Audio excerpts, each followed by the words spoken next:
What's up guys, it's Tom here and welcome to episode 3 of the FIFA 22 Road to Glory career mode with Ferencváros. Our next game doesn't start well. We gave away a penalty against Huddersfield and so the Ferencváros fans are already absolutely worried and Aguirre steps up, but Nitzoli! Oh my goodness, redemption for the backup goalkeeper who makes a really nice save after a horrendous penalty, and then Gavrich slips in Mai. And can we punish Huddersfield for missing a penalty? Yes, we can. Mai, who is not too far away from Bolly as our top scorer. He is our second striker, but they are both scoring with a very good goal scoring ratio. 5 goals in 10 games for Mai, and Santo with a brilliant run. He passes it to Gavrich, but the defender holds off Gavrich at first glance, but then somehow he loses the ball. Gavrich clips it in, and Schön, the backup left winger who we signed at the start of the season for 1 million or something like that. He was 66 rated at the start. Heads it in. That's our first headed goal of the whole series. Absolutely unexpected. And our next game is against Middlesbrough, and Uzuni already on the attack passes it to the left back Civic, who looks up and he passes it to the other fullback Wingo, who lays it off to Zakariasen. We haven't seen him score in this episode yet. He is an attacking midfielder and he's Norwegian. Really good first touch, and what a finish that is by Zakariasen. Absolutely glorious. 5 goals from midfield in 15 games. He scored as many goals as Ryan Mai, the backup striker, and Uzuni goes through, and oh my goodness, what a save. Tokmak was denied by a world-class goalkeeping save, and Somalia, what is he doing up there? He's a defensive midfielder, but he played that like a striker. And then Tamás Kish gets the ball, our backup winger, passes it to Uzuni, and we didn't hit the post in a few games, so it was about time. And we couldn't win this game. We only drew, even though we had 10 shots, and we get a few Youth Academy players promoted. We promote Oyer Santos, who only has 72 to 76 potential, but he's 18 years old, so he asked to get promoted, and we will probably try to loan him out and see how he develops. After going out of the League Cup against a League One side, we get Leicester City in the FA Cup 3rd round draw, so we didn't get lucky in the FA Cup draw, and what a play that would have been, but Uzuni can't get the ball ahead of Kasper Schmeichel, and this will be a brilliant test, our first Premier League opposition. And Jamie Vardy to Madison, but Debus, the first choice goalkeeper, makes a really important save, and straight away from the next attack Lajduni does a ball roll and finds Zubkov on the wing. Zubkov finds Lajduni, who finds Bolly, and here we take the lead against Leicester City at the King Power Stadium. Who else but our top scorer, our star striker Frank Bolly, with a brilliant first touch. He takes it down with his knee and then buries it. And then, oh, what a mistake that was. But Jamie Vardy, Leicester's best finisher, fluffs his lines. That was really lucky. And Jamie Vardy with another shot, but wait, hang on. The referee gave a penalty for absolutely no reason. I mean, Jamie Vardy shoots and then they collide, the defender and Jamie Vardy, and that is wow, Jamie Vardy trolling celebration. He gives the bird to the Ferencváros fans, but the referee just gifted Leicester City, the Premier League team, a penalty, and Jamie Vardy equalized. But we still had 1 half to go. Zubkov turns back, and Lajduni with a big shot blocked, but then straight from the corner, Zubkov, brilliant body feint. Can he find the finish? Straight at Schmeichel. That's unlucky. That's the thing with this team. The finishing is not always there because we are still growing and developing, but Zubkov goes on a mad run. Can he do something here? He finds Tokmak, he cuts inside, but this shot is straight at Schmeichel. In the second half, we had the better chances, but then Leicester, in the 80th minute, Madison to Fernando, one of their new signings, hits the bar, and then the second chance, Debus saves it, and Jamie Vardy, in the 87th minute, shoots, but it ended in a very credible 1-1 draw. Even though Leicester had a lot more shots, a lot more XG, this is very promising if we get promoted to the Premier League, that we can hold our own even at big stadium like the King Power Stadium. So we are straight away, 3 days after the previous game, we are off to a replay, and we try to play our strongest possible lineup here as well. We had to rotate a little bit in midfield and defense. So let's see what we can do in our stadium, in the Groupama Arena. That's what the Ferencváros Stadium is called. But once we get more money in the bank, once we qualify for a big European tournament, we are planning to build a new stadium as well. And Patson Daka with a big shot, and it goes in at the near post. It was hit with so much power, the goalkeeper had no chance. So straight away Leicester draw first broad. We are 1-0 down, but the goalkeepers, they are just not convincing in this career mode. And Boli's shot, if it wasn't so overhit, there were 2 Ferencváros players in the middle, but then Leicester go on the attack. Barnes to Patson Daka, back to Barnes, and he finds the top corner. Harvey Barnes, that's an absolute dagger just before halftime. What a hit that is. Dibus again, not convincing goalkeeping. He's only 73 rated, but I expected a little bit more from him. And then Zachariasen with a brilliant back heel, but Boli's shot is saved. Kasper Schmeichel, 85 rated goalkeeper, is really good. And Leicester could just play on the counter attack. We had to risk it and go forward. Dibus with a good save, and then Wingo tries to play it out from the back. 71st minute, there is still time. Boli, can he find somebody in the middle? Zubkov, brilliant turn. Kasper Schmeichel again. We just can't break him down at the moment. He's saving everything. At least we are creating chances. The second half we are playing much better football than in the first half. Straight away from the corner, Zubkov to Uzuni, long range strike. But again, not good enough to break Kasper Schmeichel. And then Tokmak goes on the attack, 79th minute, he finds Boli. What can he do? Boli shoots, Schmeichel saves it. To be honest, in the second half, we really should score because we are creating so many chances. And then Mae, the centre-back, hits the bar. It was just not our day. You can feel it. And oh my goodness, what a save by Dibus. Leicester had the chance as well. And then the second shot was blocked.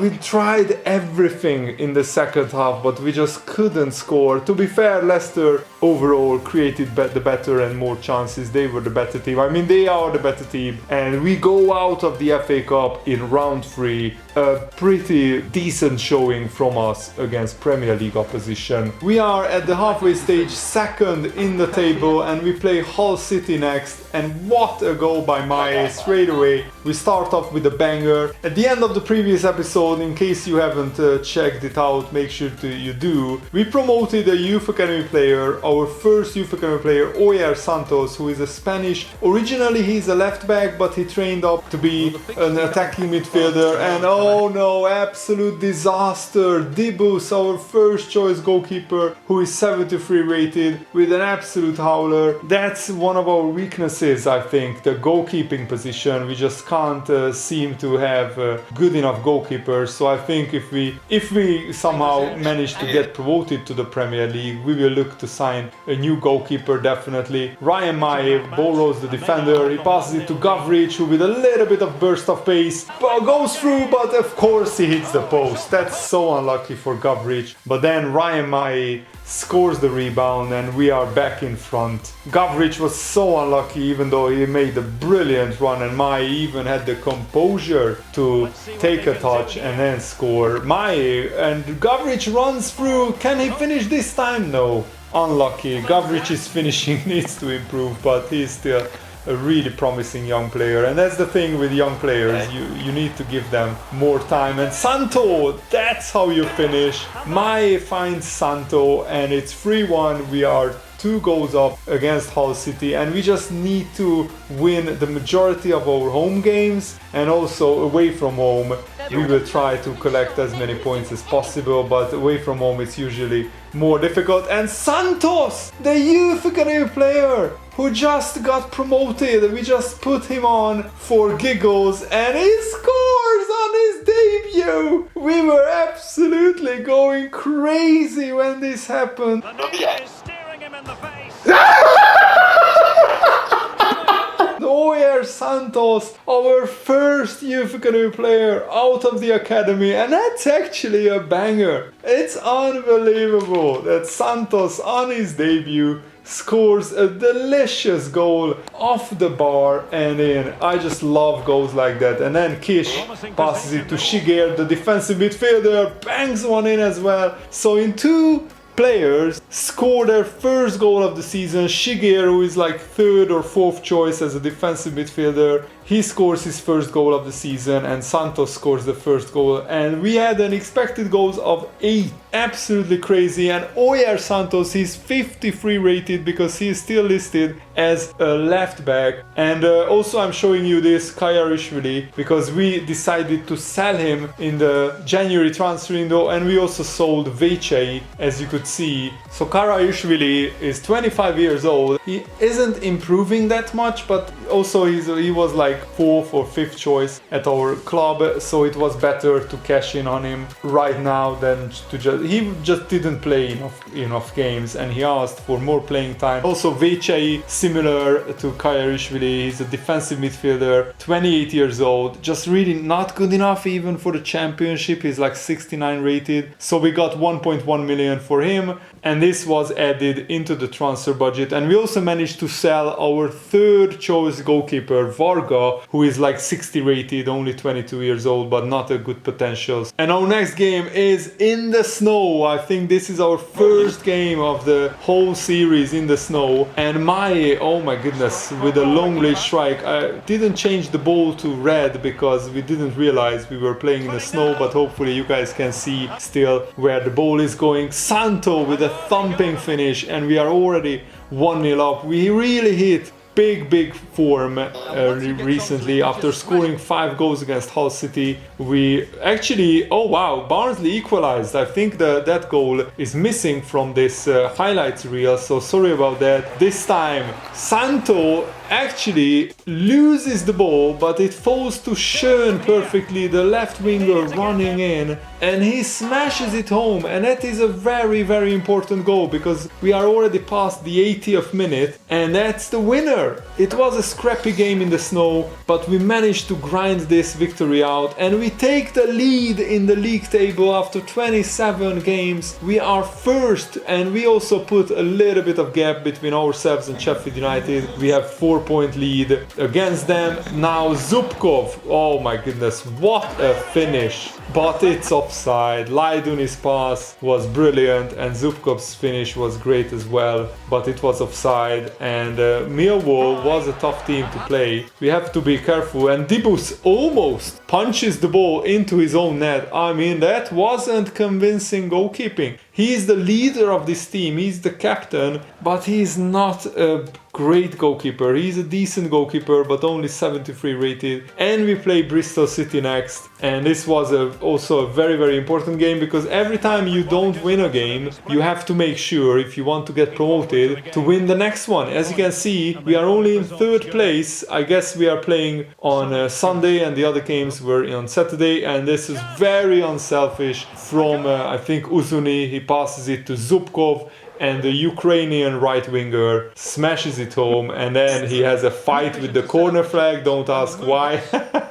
I just find that celebration so funny. But Barnsley weren't done yet, and they came back and they equalized straight away after we scored. From their next big chance, they score, and this guy headbutts the corner flag. So the corner flag, not sure what the corner flag did, but everybody wants to fight the corner flag. And then Tokmak with a long range strike, which almost went in.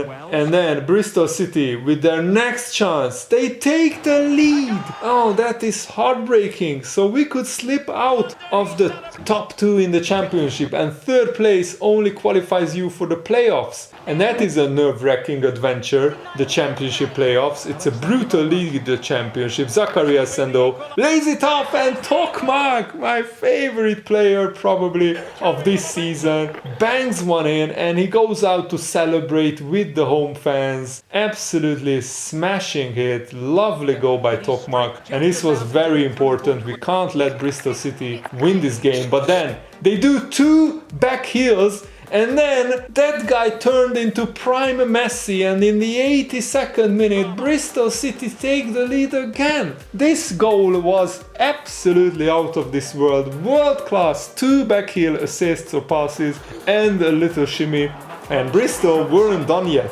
They actually almost scored another one, but then do we have time? We have 3 minutes of extra time. Varga, who came on as a substitute, passes it to Tokmak. He passes it back to Varga, and Varga equalizes. What a substitution! The crazy celebrations got skipped. I'm not sure why, but sometimes when you play co-op in career mode, these crazy last minute celebrations, which I absolutely love on next gen console, get skipped automatically. We didn't press anything, and we rescue a point from the death. Tokmak should have been the man of the match. He got a goal and an assist. Absolutely brilliant that we somehow got back into this game. But O'Dowda, he had a hat-trick, and we lost to Fulham. No real highlights from that game. Somehow I think I forgot to save that game, but we've lost to Fulham 1-0, and that was a real battle for promotion, because look at this, guys. This is crazy. 4 teams are separated by 2 points. Absolutely bonkers season in the championship, and I'm loving it. I love how hard this Road to Glory career mode is, and it's anybody from these top 4 sides can still get automatically promoted. They can still win the league or finish in 4th place. Absolutely crazy. The stakes are so high. From season 2 we have every game saved and edited for you guys. I paid a lot more attention. I really hope that you guys enjoyed this. I had a lot of fun making this video, and thanks for watching, guys. Have a nice day. See you later. Goodbye.